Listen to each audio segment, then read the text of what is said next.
morning, everybody. We are starting chapter 2 of the Hunger Games. We left off last week on Friday with the Reaping girl's name being picked. And we know that Katniss's sister Prim's name was picked out of the bowl.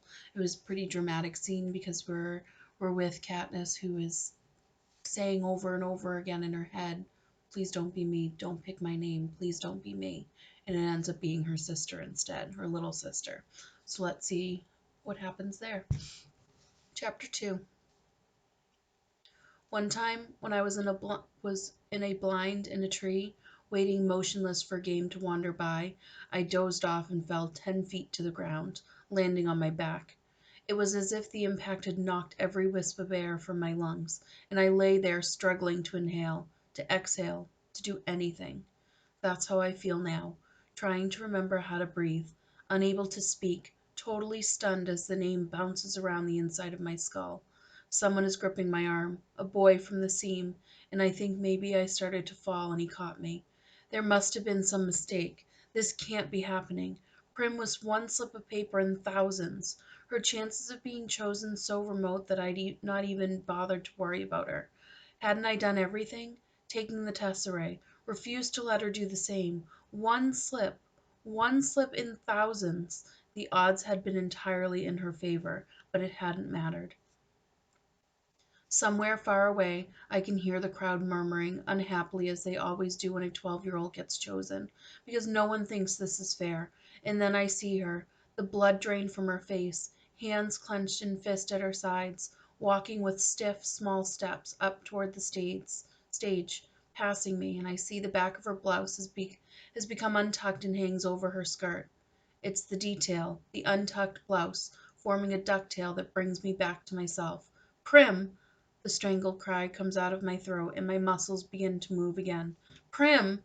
I don't need to shove through the crowd. The other kids make way immediately, allowing me a straight path to the stage. I reach her just as she's about to mount the steps. With one sweep of my arm, I push her behind me. I volunteer, I gasp. I volunteer as tribute. There's some confusion on the stage. District 12 hasn't had a volunteer in decades, and the protocol has become rusty. The rule is that once a tribute's name has been pulled from the ball, another eligible boy, if a boy's name has been read, or girl, if a girl's name has been read, can step forward to take his or her place. In some districts in which winning the reaping is such a great honor, people are eager to risk their lives, and the volunteering is complicated. But in District 12, where the word tribute is pretty much synonymous with the word corpse, volunteers are all but extinct. Lovely, says Effie Trinket, but I believe there's a small matter of introducing the reaping winner, and then asking for volunteers, and if one does come forth, then, she trails off, unsure of herself. What does it matter, says the mayor. He's looking at me with a pained expression on his face. He doesn't know me really, but there's a faint recognition there. I'm the girl who brings the strawberries. The girl his daughter might have spoken of on occasion. The girl who 5 years ago stood huddled with her mother and sister, as he presented her, the oldest child, with a medal of valor, a medal for her father, vaporized in the mines. Does he remember that? What does it matter? He repeats gruffly. Let her come forward. Prim is screaming hysterical behind me. She's wrapped her skinny arms around me like a vice. No, Katniss, no, you can't go. Prim, let go, I said harshly, because this is upsetting me, and I don't want to cry. When they televise the replay of the reaping tonight, everyone will make note of my tears, and I'll be marked as an easy target. A weakling. I will give no one that satisfaction. Let go. I can feel someone pulling her from my back. I turn and see Gale has lifted Prim off the ground, and she's thrashing in his arms. Up you go, Catnip, he says, in a voice he's fighting to keep sturdy. And then he carries Prim off toward my mother, and I steel myself and climb the steps. Well, bravo, gushes Effie Trinket. That's the spirit of the games. She's pleased to finally have a district with a little action going on in it. What's your name? I swallow hard. Katniss Everdeen, I say. I bet my buttons that was your sister. Don't want her to steal all the glory, do we? Come on, everybody. Let's give a big round of applause to our newest tribute, trails Effie Trinket. To the everlasting credit of the people of District 12, not one person claps, not even the ones holding betting slips, the ones who are usually beyond caring, possibly because they know me from the Hob, or knew my father, or have encountered Prim, who no one can help loving. So instead of acknowledging applause, I stand there unmoving, while they take a part in the boldest form of dissent they can manage, silence, which says we do not agree, we do not condone, all of this is wrong. Then something unexpected happens. At least I don't expect it because I don't think of District 12 as a place that cares about me. But a shift has occurred since I stepped up in Prim's place, and now it seems I've become someone precious. At At first one, then another, then almost every member of the crowd touches the middle fingers of their left hand to their lips and holds it out to me. It is an old and rarely used gesture of our district, occasionally seen at funerals. It means thanks. It means admiration. It means goodbye to someone you love. Now I am truly in danger of crying, but fortunately Hamish chooses this time to come staggering across the stage to congratulate me. "Look at her! Look at this one!" he hollers, throwing an arm around my shoulders. He's surprisingly strong for such a wreck. "I like her." His breath reeks of liquor, and it's been a long time since he bathed. "Lots of—" he can't think of the word for a while. "Spunk," he says triumphantly.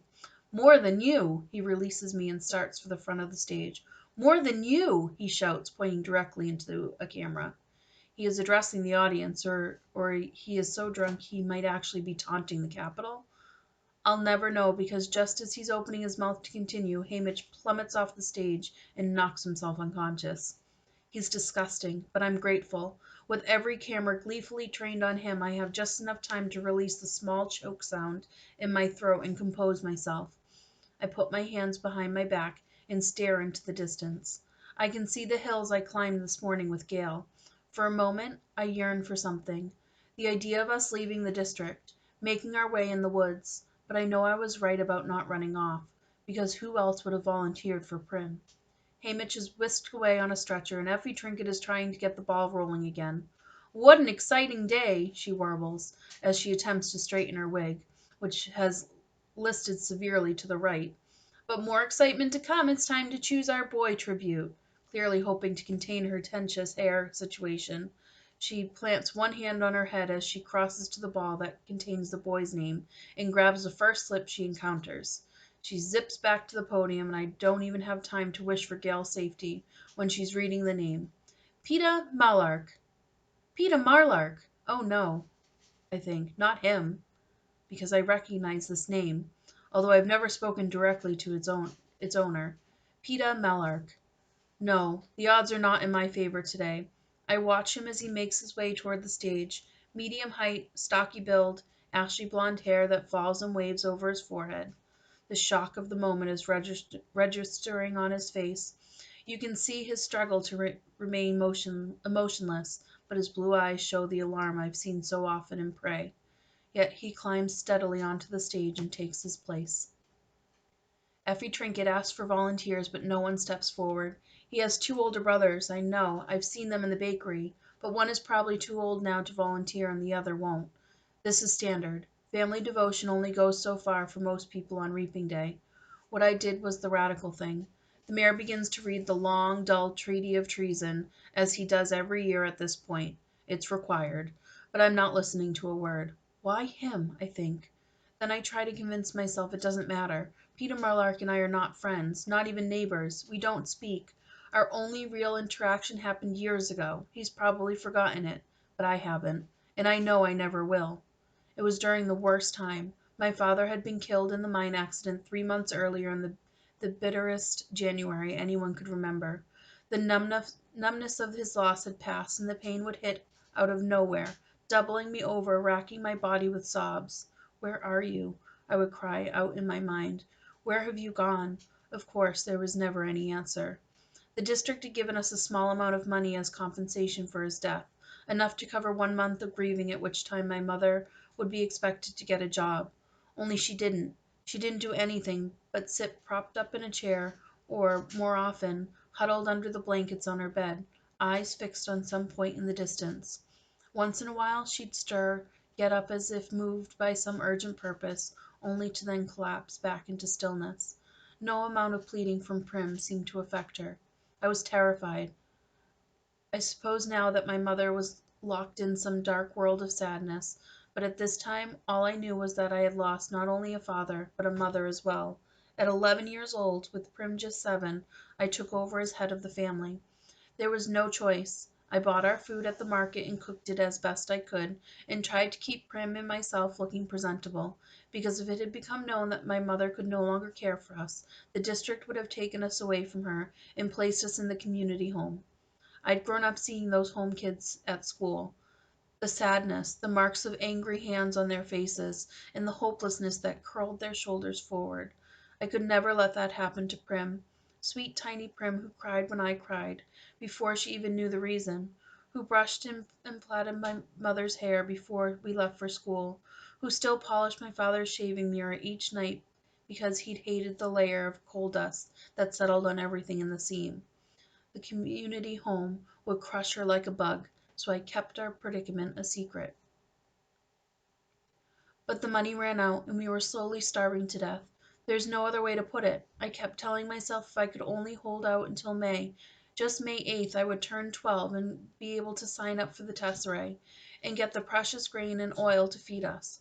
Only there were still several weeks to go. We could we could well be dead by then. Starvation's not as uncommon fate in District 12. Who hasn't seen the victims?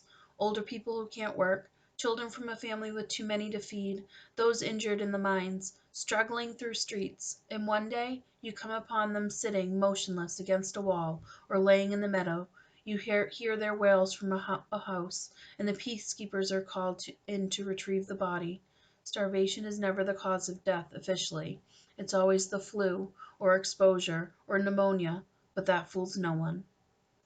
On the afternoon of my encounter with PETA, the rain was falling in relentless icy sheets. I had been in town trying to trade some threadbare old baby clothes of Prim's in the public market, but there were no takers. Although I had been to the Hob on several occasions with my father, I was too frightened to venture into that rough, gritty place alone. The rain had soaked through my father's hunting jacket, leaving me chilled to the bone. For 3 days we had nothing but boiled water with some old dried mint leaves I'd found in the back of a cupboard. By the time the market closed I was shaking so hard I dropped my bundle of baby clothes in a mud puddle. I didn't pick it up for fear I would keel over and be unable to regain my feet. Besides, no one wanted those clothes. I couldn't go home, because at home was my mother, with her dead eyes, and my little sister, with her hollow cheeks and cracked lips. I couldn't walk into that room with the smoky fire from the damp branches I had scavenged at the edge of the woods after the coal had run out, my hands empty of any hope. I find myself stumbling along a muddy lane behind the shops that serve the wealthiest townspeople. The merchants live above their businesses, so I was essentially in their backyards. I remember the outlines of the garden beds not yet planted for the spring, a goat or two in a pen, one sodden dog tied to a post, hunched, defeated in the muck. All forms of stealing are forbidden in District 12, punishable by death, but it crossed my mind that there might be something in the trash bins, and those were fair game. Perhaps a bone at the butcher's or rotted vegetables at the grocer's, something no one but my family was desperate enough to eat. Unfortunately, the bins had just been emptied. When I passed the baker's, the smell of fresh bread was so overwhelming I felt dizzy. The ovens were in the back, and a golden glow spilled out the open kitchen door. I stood mesmerized by the heat and the luscious scent until the rain interfered, running its icy fingers down my back, forcing me back to life. I lifted the lid to the baker's trash bin and found it spotlessly, heartlessly bare. Suddenly, a voice was screaming at me, and I looked up to see the baker's wife telling me to move on, and did I want her to call the peacekeepers, and how sick she was of having those brats from the seam pawing through the trash. The words were ugly, and I had no defense. As I carefully replaced the lid and backed away, I noticed him, a boy with blond hair peering out from behind his mother's back. I'd seen him at school. He was in my year, but I didn't know his name. He stuck with the town kids, so how would I? His mother went back into the bakery, grumbling, but he must have been watching me as I made my way made my way behind the pen that held their pig, and leaned against the far side of an old apple tree. The realization that I had had nothing to take home finally sunk in. My knees buckled and I slid down the tree trunk to its roots. It was too much. I was too sick and weak and tired. Oh, so tired. Let them call the peacekeepers and take us to the community home, I thought. Or better yet, let me die right here in the rain. There was a clatter in the bakery, and I heard the woman screaming again, and the sound of a blow, and I vaguely wondered what was going on. Feet sloshed toward me through the mud, and I thought, it's her. She's coming to drive me away with a stick. But it wasn't her. It was the boy. In his arms he carried two large loaves of bread that must have fallen into the fire because the crusts were scorched black. His mother was yelling, "Feed it to the pig, you stupid creature! Why not? No one decent will buy burned bread." He began to tear off chunks from the burned parts and toss them into the trough, and the front bakery bell rung, and the mother disappeared to help a customer. The boy never even glanced my way, but I was watching him, because of the bread, because of the red wheal that stood out on his cheekbone. What had she hit him with? My parents never hit us. I couldn't even imagine it. The boy took one look back to the bakery as if checking to see if the coast was clear, then, his attention back on the pig. He threw a loaf of bread in my direction. The second quickly followed, and he sloshed back to the bakery, closing the kitchen door tightly behind him. I stared at the loaves in disbelief. They were fine, perfect, really, except for the burned areas. Did he mean for me to have them? He must have, because there they were at my feet. Before anyone could witness what had happened, I shoved the loaves up under my shirt and wrapped the hunting jacket tightly about me and walked swiftly away. The heat of the bread burned into my skin, but I clutched it tighter, clinging to life. By the time I reached home, the loaves had cooled somewhat, but the insides were still warm. When I dropped them on the table, Prim's hands reached to tear off a chunk, but I made her sit, forced my mother to join us at the table, and poured warm tea. I scraped off the black stuff and sliced the bread. We ate an entire loaf, slice by slice. It was good, hearty bread, filled with raisins and nuts. I put my clothes to dry at the fire, crawled into bed, and fell into a dreamless sleep. It didn't occur to me until the next morning that the boy might have burned the bread on purpose, might have dropped the loaves into the flames knowing it meant being punished, and then delivered them to me. But I dismissed this. It must have been an accident. Why would he have done it? He didn't even know me. Still, just throwing me the bread was an enormous kindness that would have surely resulted in a beating if discovered. I couldn't explain his actions. We ate slices of bread for breakfast and headed to school. It was as if spring had come overnight, warm, sweet air, fluffy clouds. At school I passed the boy in the hall. His cheek had swelled up and his eye had had blackened. He was with his friends and didn't acknowledge me in any way, but as I collected Prim and started for home after that afternoon, I found him staring at me from across the schoolyard. Our eyes met for only a second, then he turned his head away. I dropped my gaze, embarrassed, and that's when I saw it. The first dandelion of the year.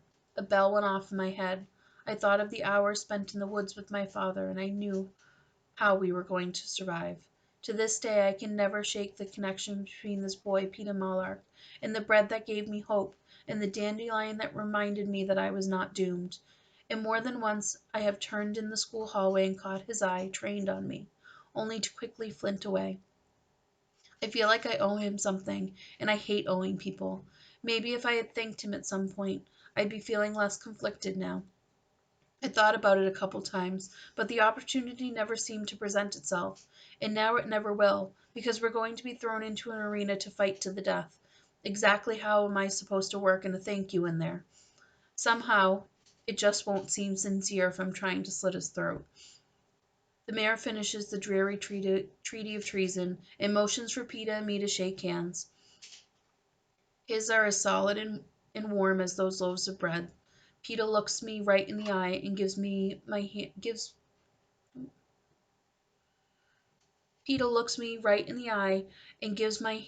hand what I think is meant to be a reassuring squeeze. Maybe it's just a nervous spasm. We turn back to face the crowd as the anthem of Panem plays. Oh well, I think. There will be 24 of us. Odds are someone else will kill him before I do.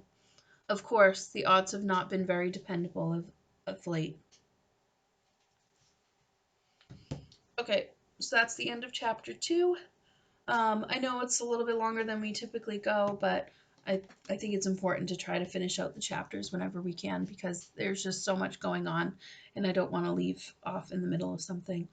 Um, so we know that there is a connection between Katniss and Peeta, um, and they're going to both be going to the Hunger Games, which isn't great. But we will find out more about the Hunger Games as we continue reading. Looking forward to a great day. I'll see you guys tomorrow. Bye.